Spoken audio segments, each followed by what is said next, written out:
કેનેડામાં ઇમિગ્રેશન ફ્રોડના કેસમાં વર્ષો બાદ નિર્દોષ છૂટેલો ગુરપ્રીત સિંઘ નામનો એક ઇન્ડિયન હવે કેનેડાની સરકાર સામે સિવિલ લોસૂટ ફાઇલ કરવાની તૈયારી કરી રહ્યો છે. ગુરપ્રીત હાલ ઇન્ડિયન સિટીઝન છે. તેનો આરોપ છે કે કેનેડા બોર્ડર સર્વિસ એજન્સી એટલે કે CBSA દ્વારા તેની સામે ખોટા આરોપ લગાવવામાં આવ્યા હતા. સાસ્કેચુઆનમાં થયેલા મસમોટા ઇમિગ્રેશન ફ્રોડમાં ગુરપ્રીતની ધરપકડ થઈ હતી. તેના પર ફેક જોબ ઓફર લેટર્સ બનાવી લોકોને ઇન્ડિયાથી કેનેડા બોલાવવાનો આરોપ હતો અને 2022માં ગુરપ્રીતે ગુનો કર્યો હોવાનું પ્રસ્થાપિત પણ થઈ ગયું હતું. જોકે તેને કસૂરવાર ઠેરવી જેલ ભેગો કરવાને બદલે મિસ ટ્રાયલની અરજી થયા બાદ જજે સમગ્ર કેસને જ ફગાવી દેતા ગુરપ્રીતનો નિર્દોષ છુટકારો થયો હતો. મહત્વની વાત એ છે કે કોર્ટ ગુરપ્રીતને સજા સંભળાવવાની તૈયારીમાં હતી.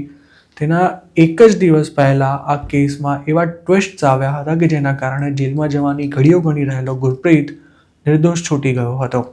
તેના વકીલે કોર્ટમાં એવો દાવો કર્યો હતો કે આ કેસની ટ્રાયલ યોગ્ય રીતે ન થઈ હોવાથી તેના આધારે ગુરપ્રીતને સજા ન કરી શકાય. વકીલની એવી પણ દલીલ હતી કે કોર્ટ સમક્ષ કેટલીક એવી વિગતો રજૂ કરવામાં જ નથી આવી કે જેનાથી ગુરપ્રીતે કંઈ ખોટું ન કર્યું હોવાનું પ્રસ્થાપિત થઈ શકે છે. તેમજ CBSAના તપાસ અધિકારીએ સાક્ષીઓને પણ ખોટી જુબાની અપાવડાવી છે. કેનેડિયન ન્યૂઝ ચેનલ CBCના એક રિપોર્ટ અનુસાર મિસ ટ્રાયલની હિયરિંગ શરૂ થઈ તેમાં CBSAના અધિકારીઓએ 2 વર્ષ લાંબી ચાલેલી તપાસમાં જે એક પછી એક છબરડા કર્યા હતા તે કોર્ટ સમક્ષ ઉજાગર થયા હતા, જેથી જુલાઈ 2025માં કોર્ટે ગુરપ્રીત સામેની કાયદાકીય કાર્યવાહી પર સ્ટે આપી દીધો હતો. તેનો અર્થ એવો થતો હતો કે આરોપી સામે ન તો કોઈ ક્રિમિનલ રેકોર્ડ રહેશે કે ન તો તેને જેલમાં જવું પડશે. કોર્ટમાં આરોપીના પક્ષે રજૂ કરાયેલા તથ્યો અને પુરાવાને ધ્યાનમાં લેતા જજે એવી પણ ટિપ્પણી કરી હતી કે પોતે માને છે કે ગુરપ્રીતે ફ્રોડ કર્યું જ છે, પણ CBSAના અધિકારીએ જે ગંભીર ગફલતો કરી છે તેનો આરોપીને પૂરેપૂરો લાભ મળે છે. ઇમિગ્રેશન ફ્રોડમાં છૂટ્યા બાદ ગુરપ્રીતે કેનેડિયન ગવર્મેન્ટ સામે સિવિલ કોર્ટમાં લોસૂટ ફાઇલ કર્યો છે. તેની એવી પણ માંગ છે કે કેનેડાની સરકાર તેને વળતરના ભાગરૂપે તેમજ માનવતાના આધારે પરમેનન્ટ રેસિડેન્સી પણ આપે.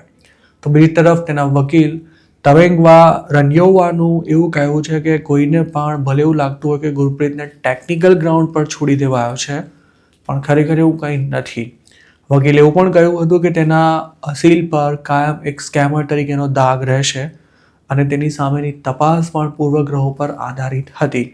ગુરપ્રીત સામે લગાવાયેલા આરોપોની લાંબી તપાસ બાદ ડિસેમ્બર 2018માં તેની ધરપકડ કરવામાં આવી હતી. તે 2015માં ટેમ્પરરી રેસિડેન્ટ વિઝા પર કેનેડા આવ્યો હતો અને એક ગુરુદ્વારામાં કામ કરતો હતો. તેના ઘરમાંથી તે વખતે જે લેપટોપ મળ્યું હતું તેમાંથી ડઝનભર જોબ ઓફર લેટર્સ મળી આવ્યા હતા. કોર્ટે પણ જે તે સમયે માન્યું હતું કે આ તમામ લેટર્સ ફેક છે અને તેના દ્વારા જે જોબ ઓફર કરાઈ હતી તેવી જોબ્સ ખરેખર તો હતી જ નહીં. જોકે ગુરપ્રીતના વકીલનો એવો દાવો હતો કે આ લેટર્સમાં તેની જાણ બહાર જ તેના ફોન, કમ્પ્યુટર અને બેંક એકાઉન્ટનો ઉપયોગ કરાયો હતો અને તેમાં સીધી રીતે તેની કોઈ જ સંડોવણી નહોતી. ગુરપ્રીત પર 12 ચાર્જીસ મૂકવામાં આવ્યા હતા, જેમાંથી ડિસેમ્બર 2022માં એટલે કે ધરપકડના 4 વર્ષ બાદ તેને 10 ચાર્જીસમાં દોષિત ઠેરવવામાં આવ્યો હતો. તેને ફેબ્રુઆરી 2023માં સજાનું એલાન થવાનું હતું, પરંતુ તેના એક જ દિવસ પહેલા મિસ ટ્રાયલનો મુદ્દો ઉપસ્થિત કરવામાં આવતા આખો કેસ જ ઊંધો જતો થઈ ગયો હતો. ગુરપ્રીતના વકીલનો દાવો હતો કે CBSA તેની અનેકવાર પૂછપરછ કરી હતી, પરંતુ તેનું રેકોર્ડિંગ નહોતું કરાયું કે ન તો કોર્ટમાં તેનો ઉલ્લેખ પણ કરાયો હતો. આ ઉપરાંત જે સાક્ષીઓને રજૂ કરવામાં આવ્યા હતા તેમને પણ ગુરપ્રીતની વિરુદ્ધમાં ગવાહી આપવા માટે લાલચ અપાઈ હતી.